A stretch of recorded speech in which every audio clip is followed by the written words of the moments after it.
pet project. But the moment you have these things happening, it is embarrassing, it is very unfortunate, and our parents are calling us, telling us that fertilizer has stones and so many other things. You see, it is very embarrassing, and that's why we are saying for farmers to have confidence in the new fertilizer, heads must roll. When we are saying heads must roll, it means that if Linturi cannot take the opportunity to fire his people, supply chain, and those who are responsible, then he is the one who should take political responsibility. Yes. So the president should take no any other option but to show these people the door.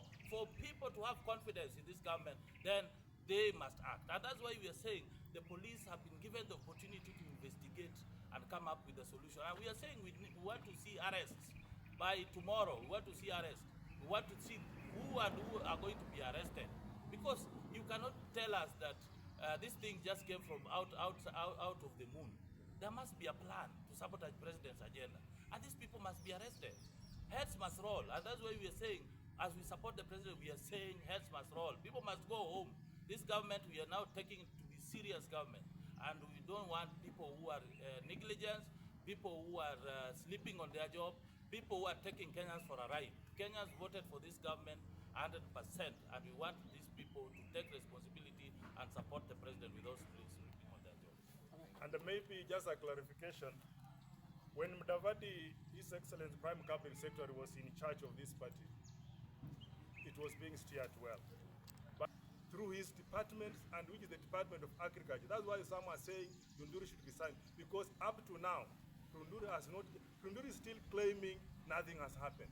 But for the common man on the ground, for that farmer who is going caught up with the season, is really crying that the fertilizer is not either reached them on the ground or whatever they have received is fake.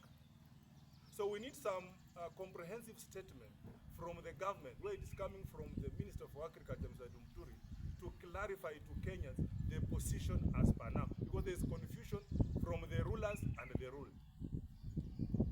Maybe how do you plan to address the internal challenges on resistance within the ANC? Proposed the revamping of the party. Maybe I know there are some officials who are going to resist on what you just said, and there will be that resistance, a friction between the party leaders. How are you going to plan to address that? There are procedures. We have come here for diplomacy. We are stating that we are giving them 14 days to come up and give a rebuttal on what we are stating right away here.